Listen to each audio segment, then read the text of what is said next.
ఈరోజు జగన్మోహన్ రెడ్డి, గొడ్లపాటి అధినేత జగన్మోహన్ రెడ్డి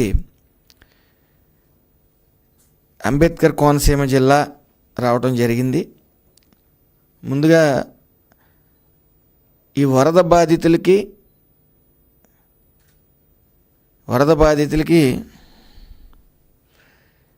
భరోసాగా నిలబడటానికి వచ్చారేమో అని భావించాం.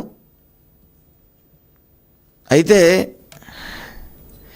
ఆయన వాళ్ళ పార్టీ యొక్క సిద్ధాంతాలు, వాళ్ళ వైఖరి చూపించడానికి వచ్చారన్న విషయం అక్కడికి క్లియర్గా అర్థమవుతూ ఉంది. ఎందుకంటే ఏదో ర్యాలీకి వచ్చినట్టు, విజయోత్సవ ర్యాలీకి వచ్చినట్టు సైలెన్సర్లు ఇప్పేయటం, దేవరపల్లి బస్ స్టాండ్ దగ్గర అడ్డంగా బళ్ళు పెట్టి ట్రాఫిక్ని సుమారు 2 గంటలు నిలిపివేయటం, పోలీసులతో వాగ్వాదం,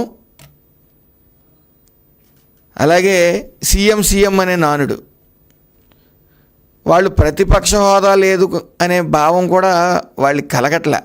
కానీ వాళ్ళు అలాగే ఉండాలని మనస్ఫూర్తిగా కోరుకుంటా ఉన్నాం. ఎందుకంటే రపరపా నరికేస్తామంటారు కొంతసేపు, బట్టలు ఇప్పి చూస్తాం అధికారులు అంటారు కొంతసేపు. ఇప్పుడు వరకు కూడా మేము గత 5 ఏళ్ళు ఇది చేసాం, లేకపోతే మేము వచ్చిన తర్వాత ఇది చేస్తామని చెప్పుకునే వరవడి ఎప్పుడూ లేదు. వాళ్ళు చెప్పేదల్లా ఏంటంటే మేము అధికారంలోకి వస్తే రపరపా నరికేస్తాం, అలజడి సృష్టిస్తాం, అధికారులకి బట్టలు ఇప్పిస్తామని చెప్పుకోవడం తప్ప అది మంచిది. ఆ పరిణామం మంచి పరిణామం. మీరు అలాగే ఉండాలి, మీ నైజం ప్రజలకు అలాగే తెలియజేయాలి. సభ్య సమాజంలోకి వచ్చినప్పుడు కూడా సైలెన్సర్లు ఇప్పేసి రోడ్లన్నీ బ్లాక్ చేసి ప్రయాణికులకి ఇబ్బంది పెట్టాలి.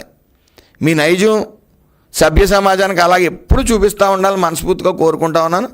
అదేవిధంగా ఈ విషయానికి వస్తే పొగాకు రైతుల్ని ఆదుకోవడం కోసం, వాళ్ళ తరపున పోరాటం కోసం వచ్చినట్టు చెప్పుకుంటా ఉన్నారు. అసలు పొగాకు రైతుల గురించి కానీ, రైతుల గురించి కానీ మాట్లాడే నైతిక అర్హత మీకు ఉందా?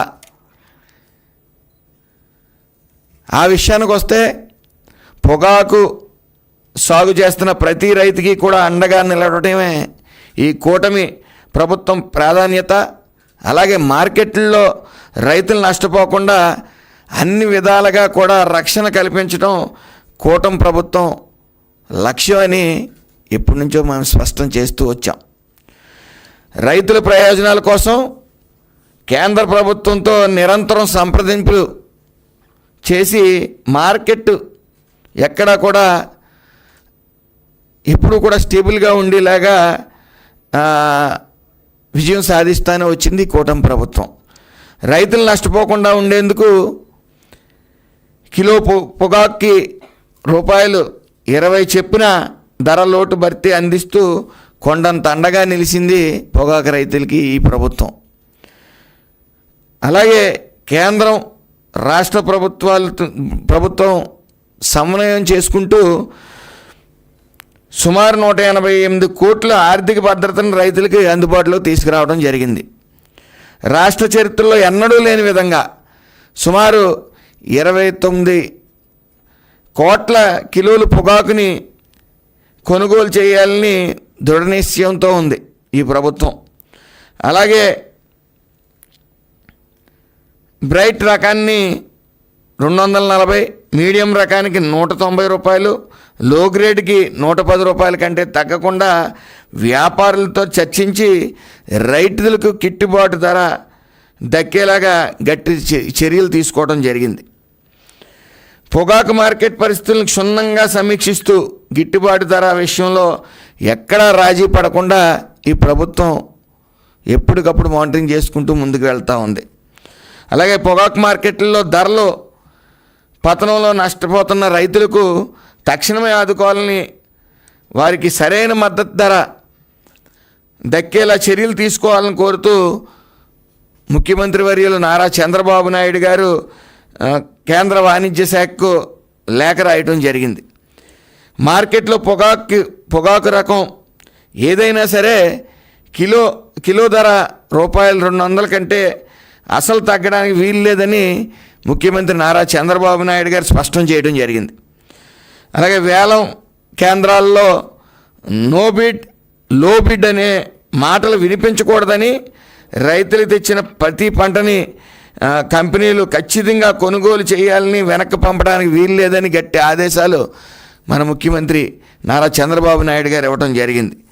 అలాగే టొబాకో బోర్డు పరిధి దాటి దొంగచాటుగా అనధికారికంగా కొనుగోలు జరిపితే కఠిన చర్యలు ఉంటాయని చెప్పి సీఎం గారు స్పష్టం చేయడం జరిగింది.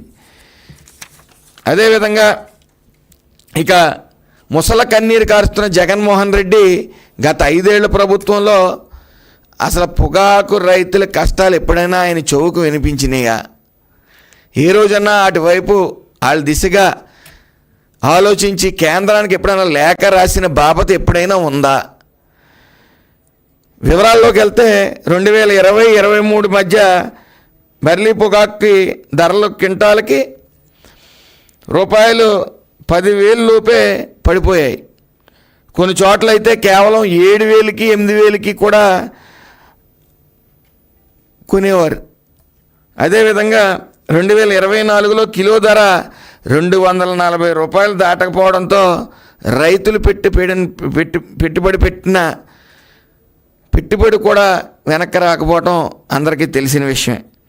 అలాగే ఐటీసీ కానీ గాడ్ఫ్రే ఫిలిప్స్ వంటి సంస్థలు నాణ్యత సాగుతో తక్కువ ధరలకే జగన్ ప్రభుత్వంలో దోచుకోవడం అందరికీ తెలిసిన విషయమే. కేంద్రానికి నివేదికలు కూడా పంపలేదు. అలాగే మద్దతు ధర లేక రైతులు మధ్యవర్తులకు తక్కువ ధరలకే అమ్ముకున్న పరిస్థితి జగన్మోహన్ రెడ్డి ప్రభుత్వంలో జరిగింది. అలాగే బర్లీ పొగాకు పంటకు వైఎస్ఆర్ రైతు భరోసా పథకంలో ఎలాంటి మద్దతు కూడా లభించలేదు. ఒంగోలు, వినుకొండ, చిలకలూరుపేటలో రైతులు ధర్నాలు చేసినా ప్రభుత్వం ఎక్కడా పట్టించుకున్న దాఖలాలు లేవు. అలాగే అప్పుల ఊబిలో కూరుకుపోయిన రైతులు ఆత్మహత్యలు చేసుకుంటున్న సర్కారు ఏ రోజు పట్టించుకోలేదు. చివరికి జగన్ సొంత నియోజకవర్గంలో పులివెందుల్లోనే 20 మంది కౌలు రైతులు ఆత్మహత్య చేసుకున్న వైసీపీ ప్రభుత్వం కనీసం అటువైపు చూసిన దాఖలాలు కూడా లేవు. అలాగే టొబాకో బోర్డు కానీ కేంద్ర వాణిజ్య శాఖలో కానీ కనీసం సమన్వయం చేసుకున్న బాపతి ఏ రోజు కనపడలా. అయితే ఈ ప్రభుత్వం, ఈ మంచి ప్రభుత్వం ప్రతి విషయంలోని కూడా రైతులకి అండదండలుగా నిలుస్తూ ఎప్పుడు భరోసాగా నిలిచింది ఈ ప్రభుత్వం. ఈరోజు మీ బలాన్ని నిరూపించుకోవడానికి, లేకపోతే మేము ఇంకా ఉన్నాం, మేము ఇంకా ప్రజల మధ్య ఉన్నాం అని చూపించుకోవడం కోసం మీరు ఇవాళ మరి ఏ రకంగా విజయోత్సవాలు పెట్టారో తెలియదు కానీ మందు కాలుపు, సైలెన్సర్లు ఇప్పేయటం, బళ్ళకి ట్రాఫిక్ ఆపేయటం, జై సీఎం అని నినాదాలు. ఒక పక్క మీకు ప్రతిపక్షం అదే పోయి ప్రజలకు మీ నైజం ఒక పక్క చూపిస్తుంటే ఈరోజు మళ్ళీ మా జిల్లాకు వచ్చి మళ్ళీ మీ బల ప్రదర్శన చేస్తూ ఉన్నారు. మీ నైజం ఎప్పటికీ పోదు. మీరెప్పుడు ఆ గొడ్ల పార్టీ ఎప్పుడు కూడా మీ భావాలు ఎప్పుడు కూడా వినాశనం వైపే అడుగులు వేస్తూ ఉంటారు. ఆ రకంగానే మీరు కలకాలం ఆ భావాలతోనే ఉండాలని మనస్ఫూర్తిగా కోరుకుంటా ఉన్నాం. అదేవిధంగా ఈరోజు రైతులందరూ తలదించుకునే పరిస్థితి. నువ్వు రైతుల కోసం పోరాడుతుంటే, అధికారంలో ఉన్నప్పుడు వ్యవసాయమే దండగని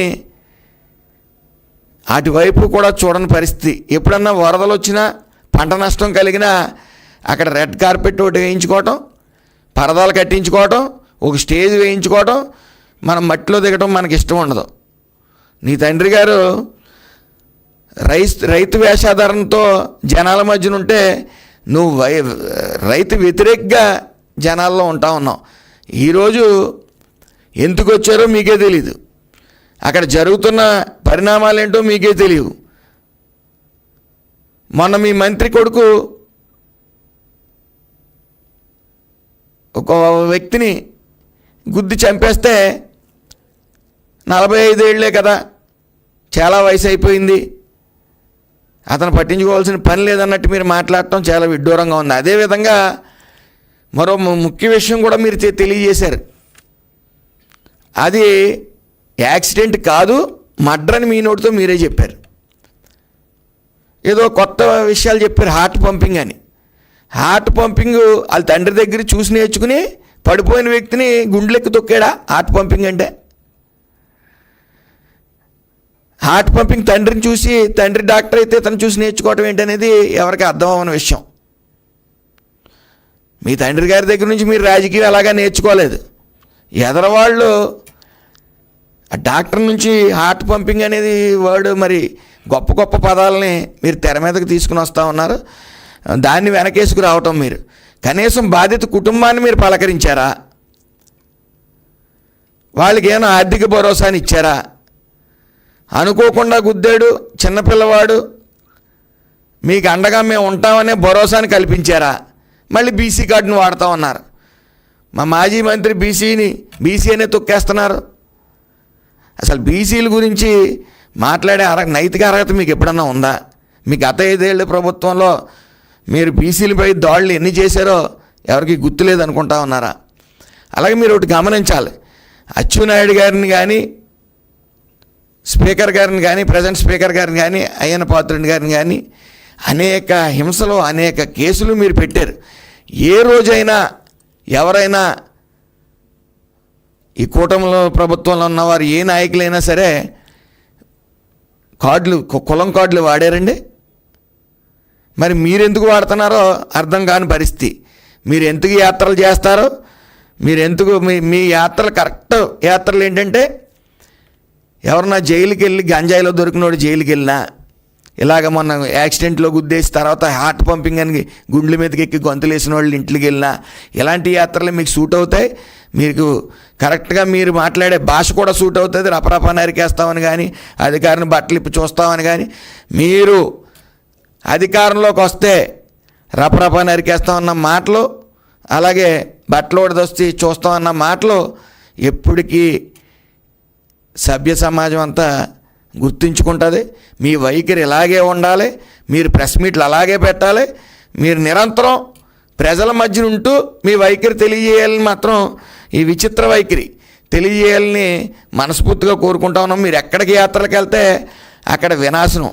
మీ కార్యకర్తలే నెత్తి మీద చేతులు పెట్టుకుని ఎందుకు వచ్చిన ప్రెస్ మీట్లని చెప్పుకునే పరిస్థితికి మీ యాత్రలు వచ్చాయంటే సిగ్గుపడవలసిన పరిస్థితి అని తెలియజేసుకుంటూ, ఏదేమైనప్పటికీ దయచేసి మీరు రైతుల గురించి మాట్లాడి, మీరు రైతులకు ధైర్యం ఇవ్వడం కోసం ప్రజల మధ్యకు వచ్చిన బిల్డప్లు మాత్రం తగ్గించుకోవాలని మనస్ఫూర్తిగా కోరుకుంటూ అందరికీ